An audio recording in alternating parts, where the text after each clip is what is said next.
shu ikkilanmaylar Savusaga el bo'ladilar degan gapni deydi. Savsav nurg'un qo'shinni boshlab kelgandan keyin Jangshu endi qo'rqib ketdi bu yerda. Chunki Jangshuninki savsavchilik qo'shini yo'q. Endi bu yana Jashuga maslahat soldi, qanday qilsak ular mushavira ham degandan keyin Jashu ikkilanmaylar Savusaga el bo'ladilar degan gapni deydi.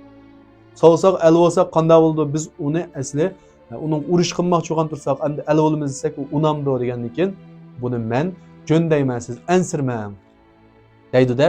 Shuning bilan Savsav shaharga kelib bo'lguncha Jashu men o'zim elchilikka berib bu ishni jo'ndayman deb shu o'zi Savsavning oldiga berib buni bargohiga kirdi.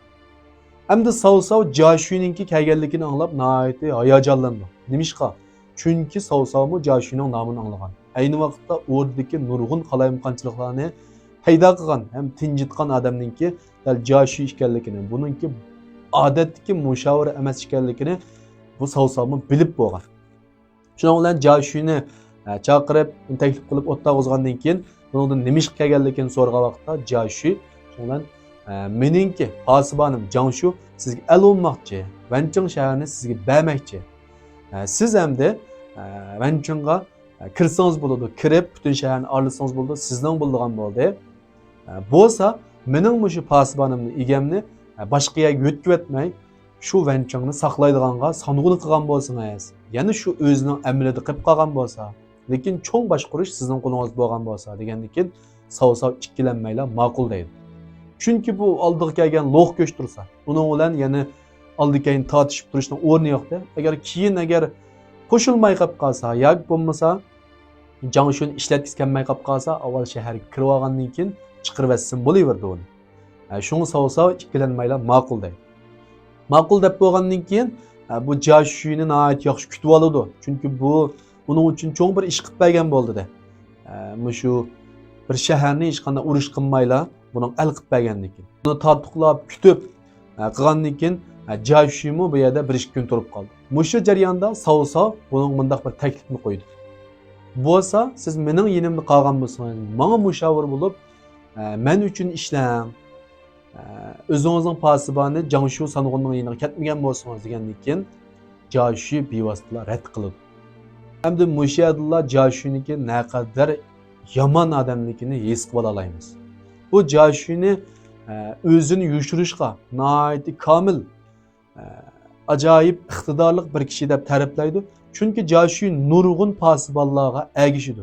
Buningdan uning o'tibmi o'lmaydi, hayot qoladi. Burungi zamonlarda uningga buningga yutkildigan odamlar asosan nihoyat sadoqatsiz deb asosan ta'riflanmaydi-ku.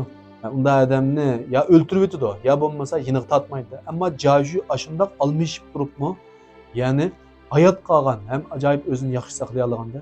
Endi bu yerdan biz Jashuninki o'sha odamga qarab muomala qilish iqtidorining nihoyat kuchli ekanligini, nihoyat yuqori ekanligini his qila olamiz.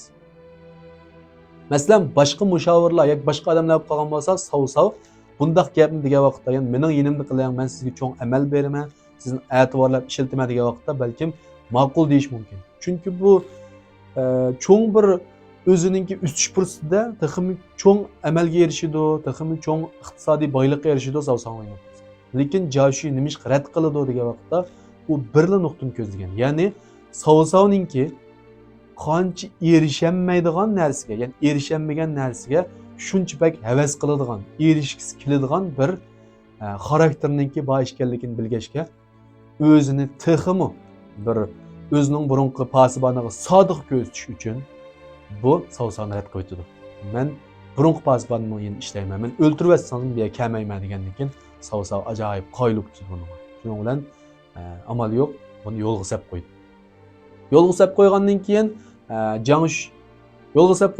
Jashu o'rda qaytib bo'lgan ahvollarni deb Savsavning qo'shilganligini degandan keyin Jangshu barliq qo'shinlarni boshlab sepilning sirtiga chiqib Savsavni kutib oladi. Savsavmi o'zining qo'shinlarini boshlab Jangshu bilan ko'rishib, ularning el bo'lganligini ma'qullab shaharning ichiga kirib, shaharni o'tkazib oladi. Demak, Savsav bilan Jangshu o'rtasida tunji qitimda hech qanday urush jidal qilmaylar. Jashuning gapiga kiriblar. Savsav bu shaharni ilkiga oladi. Jangshu'mi Savsavning qo'l ostidagi bir song'unga aylanib qoldi. Uch podshohlikdagi texim nodir mazmunlarni olmoqchi bo'lib qolsanglar, qo'shish belgisini bosib, meni qo'shib edinglar. Mushu filmni ko'rayotgan do'stlarning ichida nutq o'rganish, so'zlash qobiliyatini oshirishni o'ylashayotgan do'stlar bo'lib qolsanglar, ayrimxonaga uchur qilinglar.